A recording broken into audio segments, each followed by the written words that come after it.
Welcome to InfoHub Recap. This week we take a look back at the 2019 budget debate in the National Assembly. In our headlines, over $31 billion expected from tourism sector in 2019. Minister Harman rubbishes opposition's claim that $1 billion have been spent on travel by President's team. Public Health Minister dubs drug shortage allegation as far from the truth.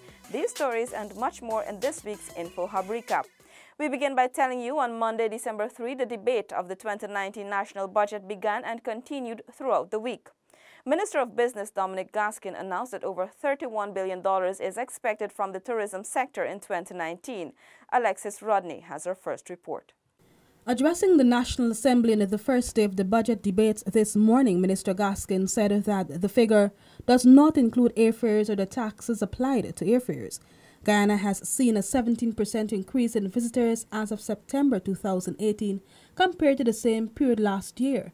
The minister said that this is good news for Guyana as visitors bring along with them money that is pumped into the economy. Visitors bring money into our economy. Visitors have to eat, sleep, travel around town or the country, and each of these activities costs money and employs Guyanese people. According to Minister Gaskin, the additional 30,000 visitors arriving in Guyana this year meant that an additional US $15 million has been circulated within the country. He said that the increase in visitors to Guyana over the last year is testimony to the important role the tourism sector is playing in Guyana's economic development.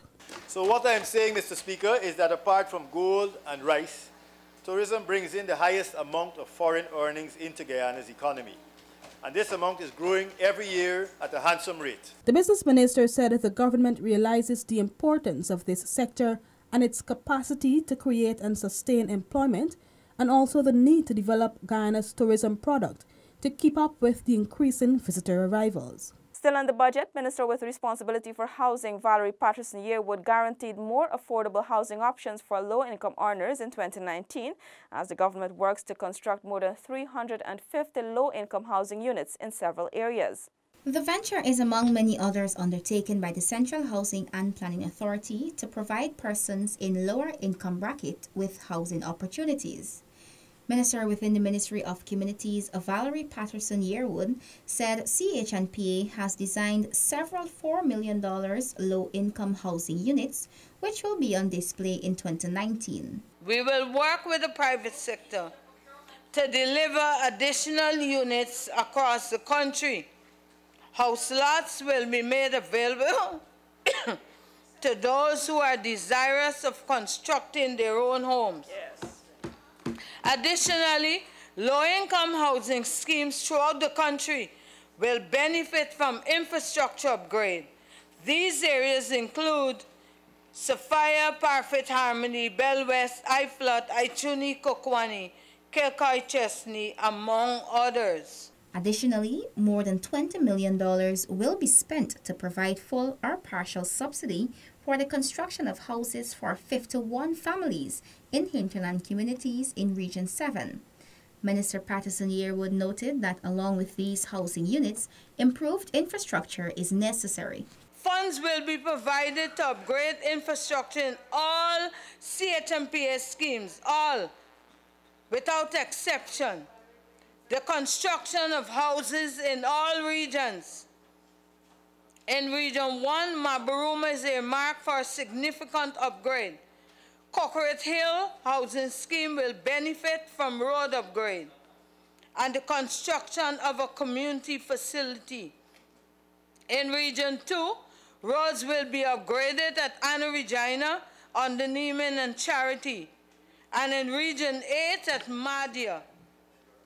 A transportation terminal, community center, and concrete sidewalk will be constructed. The sum of $750 million has been allocated for the commencement of the Adequate Housing and Urban Accessibility Program, which will see the construction of core houses for single-family households and families living in uninhabitable homes, home improvement, and consolidation of existing housing schemes. Renetta LaFleur for InfoHub. Minister within the Ministry of Indigenous Peoples Affairs, Valerie Garrido-Low, in her defense of the budget, said the indigenous peoples were equitably represented. Seneca Thorne has that report. In her defense of Budget 2019, Minister Valerie Garrido-Low said that the indigenous peoples can expect continued support through training and economic opportunities next year. For the past 3 years since this government took office, the Ministry of Indigenous Peoples Affairs has been focusing on building the capacity of our indigenous and hinterland people. Your government, Mr. Speaker, does not believe in handouts. We believe in empowering people and giving them the economic support required that they can create successful and meaningful lives for themselves. The 2019 budget supports more green, innovative and sustainable income-generating projects to the tune of almost $60 million. According to Minister Garrido-Low, these projects will create jobs and generate income for residents in villages including Parima in Region 7, Santa Cruz and Tobago Hill in Region 1, and Marijuana and Bina Hill in Region 9. Mr. Speaker, these projects will directly impact the poor and the vulnerable by creating employment and generating income in these communities, thus raising the standard of living and providing the opportunity for indigenous brothers and sisters to live a good life. Additionally, $16 million was allocated for the cassava flour processing facility in Quebana, $6 million for the installation of a solar system at the crab processing facility in Smiths Creek, and $50 million for the construction of the green coffee processing facility in Santa Rosa. Seneca Thorne, InfoHub. On Tuesday, more government ministers and members of parliament took to the floor on the second day of budget debate. Minister within the Ministry of Finance, Jaipal Sharma, sought to correct the misinformation being peddled by the opposition in the National Assembly regarding the country's economic development. It is clear that price of food is expected to increase by 3.4% at the end of December when compared with December 2017. And not 4.6% as this House was told. The House was similarly misled over the price of clothing, medical, and personal care by the honorable member. What is worse, Mr. Speaker, is that the trained economist, someone who aspires to lead this country, look at these percentage changes and sum them to come up with a whopping 14% increase in household expenditure. Mr. Speaker, any grade 6 student could have told this honorable member that this is incorrect. Minister Sharma added that the capital account surplus has increased, for example, from $210 million in 2014 to $228 million in 2017, an increase of $17.9 million. And $168 million in 2018 and 2019 respectively from the 2014 position. $70.1 million increase on budget 2018. I hope the honorable member, Mr. Speaker, is taking note of these figures. In closing, Minister Sharma reiterated the coalition government's commitment to transforming the lives of all citizens. If you could have a $300.7 billion when there's no oil, you could imagine 2020. What will happen?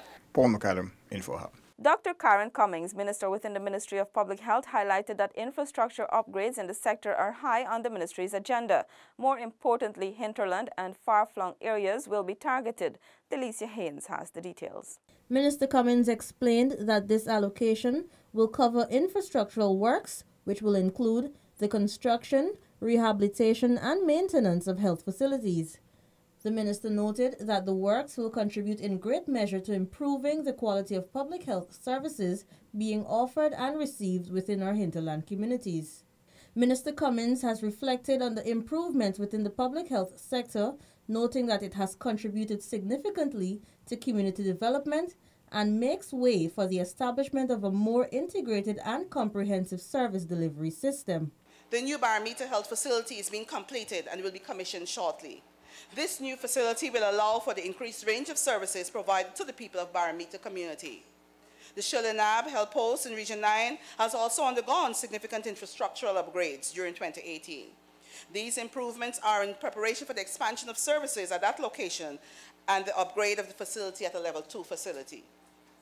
Mr. Speaker, the Lethem Hospital Laboratory and the expansion of the nurses' hostel are all testimony to the excellent work being done in preparation for a more integrated and comprehensive service delivery system. The Aishalton District Hospital, having seen significant improvement in infrastructure, is now a state of readiness to accommodate more services to the people of South Rupununi. These funds for infrastructural upgrades are part of the Ministry of Public Health's $35.9 billion allocation and fall specifically under the ministry's Regional Health Services Program. Infrastructural health upgrades are among the program's main focus as the ministry continues to create access for adequate and equitable health care. For InfoHub, Delicia Haynes. Meanwhile, on the sidelines, Minister of State Joseph Harman chastised the opposition for its false claim of $1 billion of travel spending by the president's team. Stacey Carmichael has the details. Minister of State Joseph Harman has stated categorically that the president's team has not at any point spent $1 billion on travels as alleged by opposition member of parliament Irfan Ali on Monday during the 2019 national budget debates.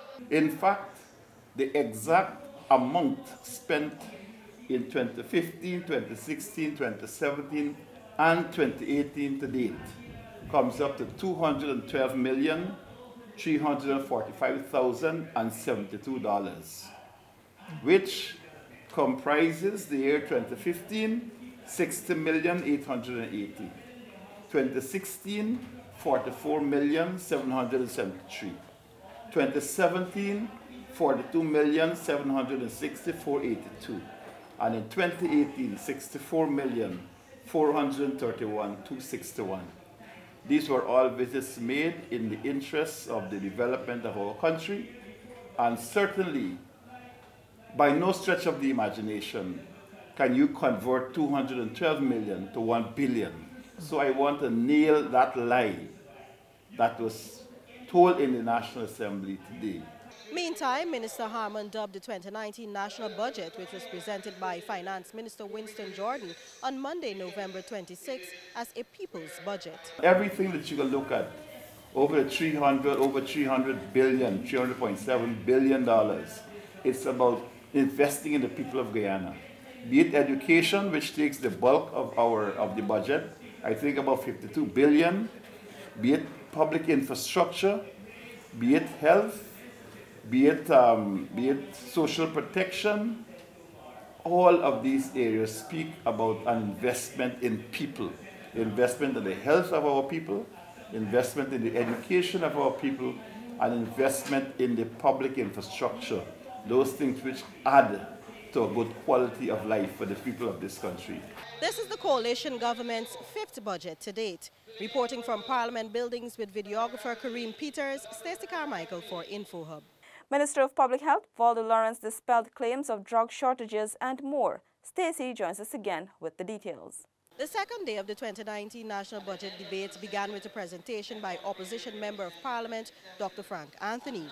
He claimed there are drug shortages, unavailability of beds at the Georgetown Public Hospital, among others. Minister of Public Health Waldo Lawrence, speaking on the sideline of the debate, responded to these claims. As we speak, our health facilities, our hospitals, should have not less than 70 to 75% of the drugs and medical supplies. Yes, there are shortages of some of the items, but in any system, you're going to find that. We have our own disadvantages at being a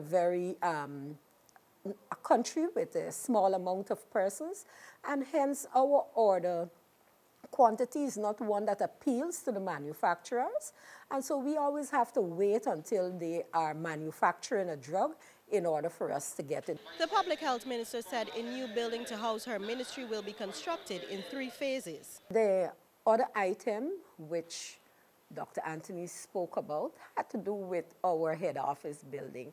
Now I know that is on their mind. They burned that place down and never rebuilt it. And as a result of that, the Ministry of Public Health is housed in several buildings across the city. And so it's very, very hard to manage in that way.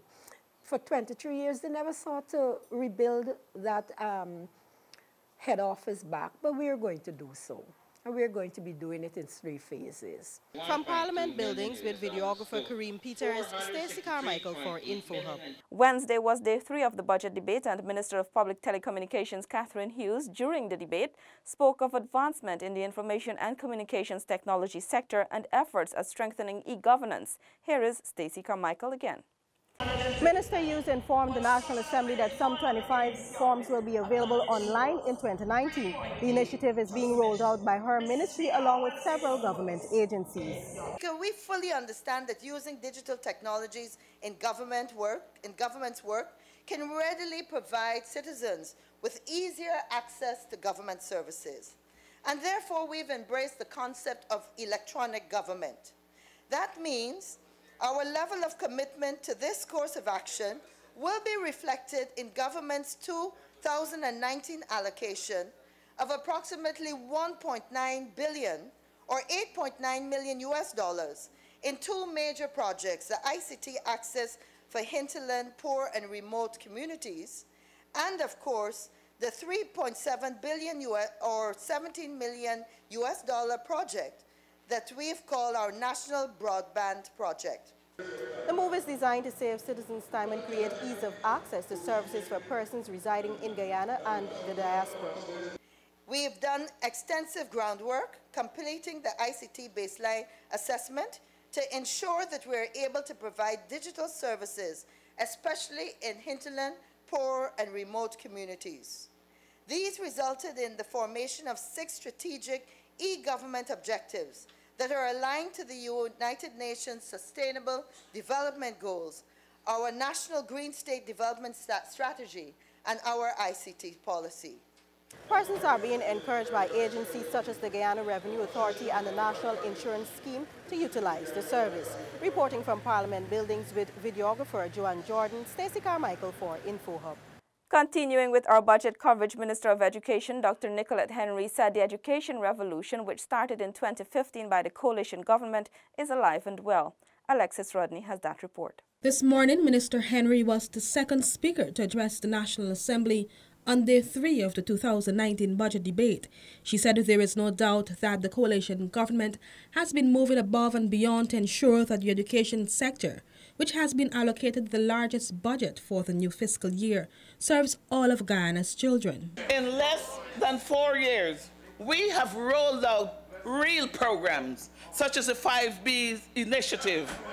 We have expanded school feeding, we have improved school services to include psychosocial support and introduce technology-enabled learning in a real way. According to the Education Minister, the sector was in a crisis when it was taken over by the administration. The performance of the nation's children at the national and regional examinations served as a clear indicator. In 2014, the national grade 6 assessment results were appalling as the previous years for which I have seen the data. 23% of our students were passing English, 25 of them mathematics, 37 social studies, and 23 science. In 3 short years, we have seen incremental improvements, and this year we were able to record 60% pass rate in English, and similar improvements were recorded in other subject areas. The minister also addressed what she said were some inaccuracies proffered by opposition members during the course of the debate. She spoke of the attack by the opposition on the distribution of textbooks, the strike action by teachers, and cash vouchers. She also addressed the ministry's undertaking of the curriculum reform. Reporting for InfoHub, Alexis Rodney. Moving on to Thursday, Minister of Public Health Valda Lawrence has highlighted a number of breaches in the Procurement Act for drugs and medical supplies under the previous administration. Delicia Haynes filed that report.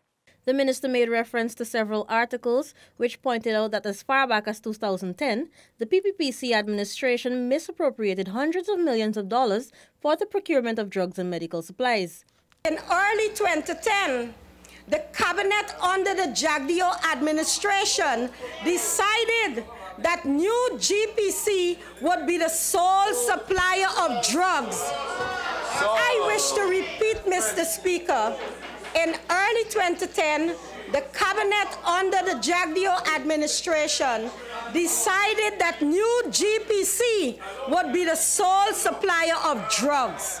The article further stated that drug purchases have accounted for a large chunk of the Ministry of Health, with new GPC in 2011 being awarded, listen Gail, being awarded almost 80% of the $13 billion expended by the ministry.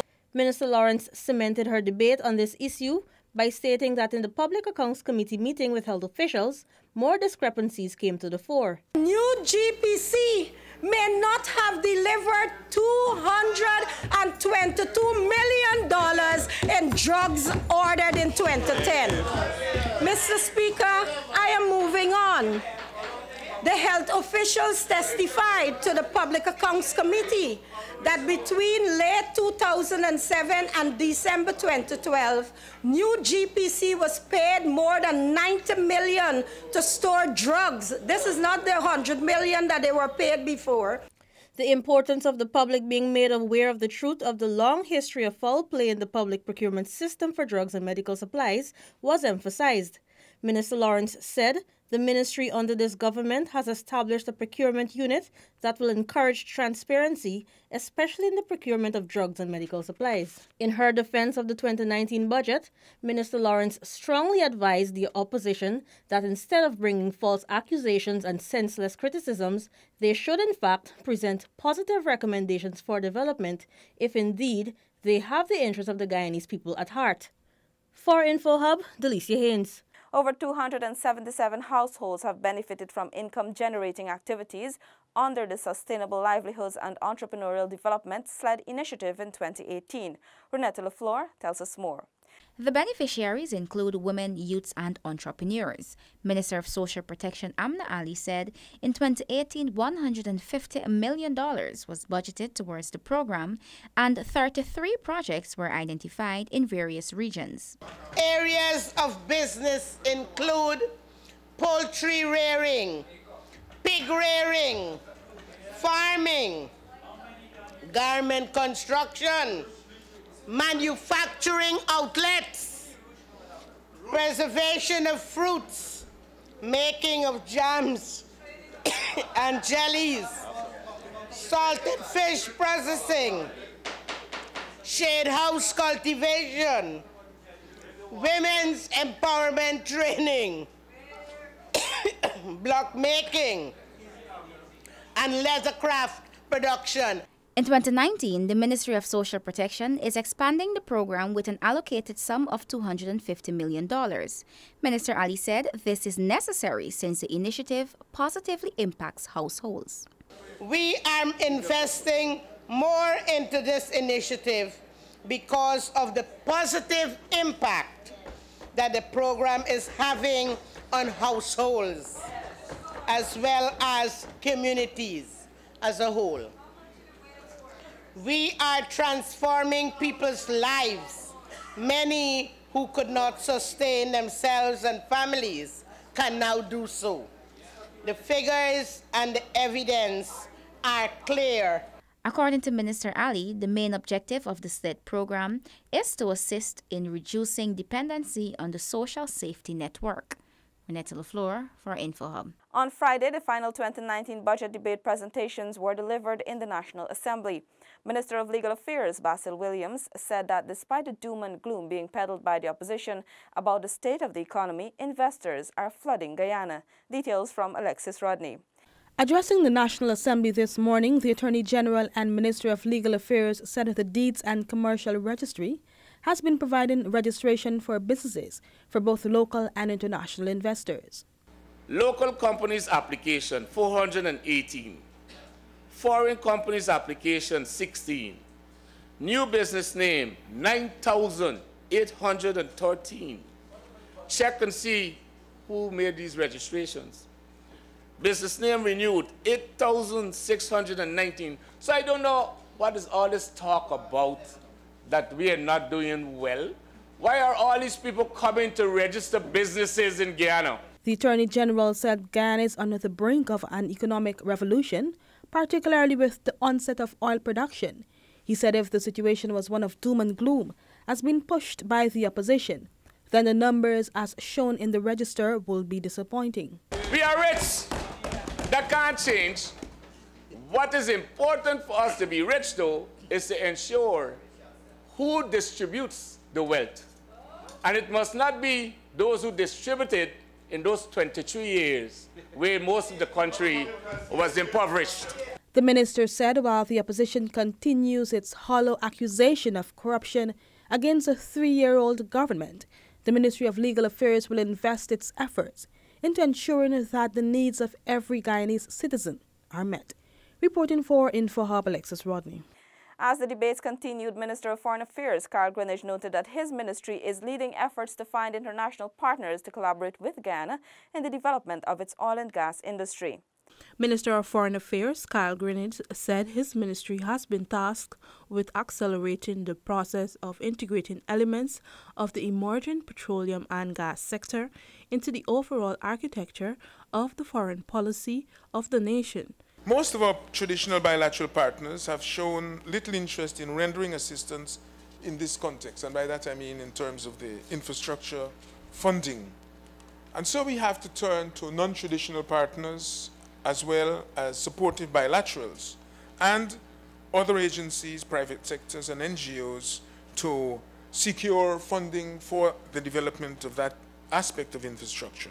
Minister Greenidge noted that his ministry has been collaborating with a range of agencies who provide assistance to developing countries to plan and implement projects in the oil and gas industry. We are also working with GCAR of Japan, which is funding pre-feasibility studies and oil and gas master plan in relation to the development of downstream activities in Guyana. The Ministry of Foreign Affairs will be ensuring Guyana joins the relevant petrodiplomacy organization and determine new institutions that may need to be created locally to advance foreign policy. Seneca Thorne, InfoHub. Prime Minister Moses Nagamutu and the leader of government business in the National Assembly said thousands of jobs have been saved as a result of measures in the 2019 budget debates. It is difficult to make sense of this political nihilism. This is the statement by Prime Minister Moses Nagamutu in response to the opposition's rejection of the 2019 national budget. During the budget debate, the opposition continuously described the 2019 fiscal package as visionless and lacking in investments. However, according to Prime Minister Nagamutu, the opposition's rejection is confusing as they seek to condemn the very thing they seek to advocate, jobs for citizens. The opposition, during these debates, said that there are no jobs. But I heard as I was coming in here, the Honorable Member Anil Nandlal shouting, screaming, how his party, the PPP, is opposed to $60 billion being set aside to employ public servants, highly educated and specialized persons in the public service. And I wonder that those empty green benches that had become so eloquent in their noise could be demanding jobs and at the same time oppose allocations to create those jobs and make a mockery of the allocations. It appears clearly that it is an attribute on that side to approbate and to reprobate, to condemn the very things that they seem to advocate. According to the Prime Minister, public servants have been giving increases to the tune of $60,000 for new minimum wage. This is an increase of $4,445. Prime Minister Nagamutu went on to state that the budget will not only benefit public servants, but will also aid in the alleviation of food shortages, as much emphasis has been placed on agricultural development. For InfoHub, Anara Khan. You have been watching InfoHub Recap, where we shared highlights from the 2019 budget debate held in the National Assembly this past week. We remind you that the consideration of the budget estimates will begin Monday, the 10th of December. DPI will continue to provide live coverage on Facebook. Goodbye.